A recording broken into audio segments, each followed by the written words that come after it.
இப்படி அழுதுட்டு இருக்கீங்க? அழாதீங்கம்மா, ப்ளீஸ்மா. புனிதா உன் அப்பா எப்படி இருக்காருன்னு தெரியல. ஜோசியர் வேற என்னென்னமோ சொல்லிட்டு போயிட்டாரு. ஐயோ, இதெல்லாம் நினைக்க நினைக்க ஐயோ எனக்கு ரொம்ப பயமா இருக்கு. அம்மா, ஐயோ, அவரு நல்லா இருக்கணும். அந்த ஜோசியக்காரர் சொன்னதை கேட்டா நீங்க வருத்தப்படுறீங்க.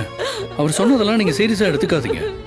மாமாவை நம்ம சீக்கிரமாவே கண்டுபிடிச்சிடலாமா? எப்போ மாப்பிள்ள கண்டுபிடிப்பீங்க? எப்போ? இது வரைக்கும் அவரை பத்தி எந்த தகவலும் கிடைக்கல. அப்படி இருக்கும்போது நீங்க கண்டுபிடிச்சிருவோன்னு சொல்றீங்க. ஐயோ, எனக்கு ஒவ்வொரு நாளும் அவர் இல்லாம எனக்கு நரகத்துல இருக்கிற மாதிரி இருக்கு. ஐயோ கடவுளே, இந்த பிள்ளைங்களாவது எனக்கு ஆறுதலா இருப்பாங்கன்னு பார்த்தா, ஐயோ கடவுளே, அவனுங்களும் புனிதாவ அவ இவங்கிற மாதிரி பேசுறானுங்க. பாத்தீங்களா? கவலைப்படாதீங்கம்மா. இதுல எதை நினைச்சு நான் கவலைப்படுவேன்? இவரை நினைச்சா இல்ல அந்த பிள்ளைங்களை நினைச்சா? நீங்களே சொல்லுங்க மாப்பிள்ள. ஐயோ என்னால முடியல கடவுளே, முடியல. நீங்க எதை நினைச்சு வருத்தப்படாதீங்க.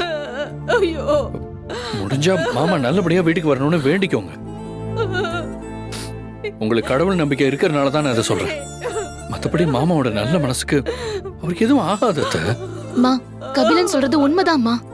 அப்பாக்கு எதுவும் ஆகாதுமா. கமிஷனர் சார் கூட அப்பாவை ரொம்ப தீவிரமா தேடிட்டு இருக்காருமா. அப்பா சீக்கிரமா கிடைச்சிருவாருமா.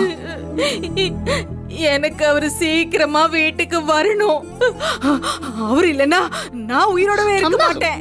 எனக்கு அவர் வீட்டுக்கு வரணும். நீங்க என்னமா இதெல்லாம் என்னமா பேசிட்டு இருக்கீங்க நீங்க? அத்தை ப்ளீஸ் த. அம்மா, கபிலன் அம்மா, மாமாவை புனிதாவும் கபிலனும் கண்டுபிடிச்சு சீக்கிரமே நம்ம வீட்டுக்கு கூட்டிட்டு வருவாங்க அத்தை. நீங்க தைரியமா இருங்க. ப்ளீஸ்.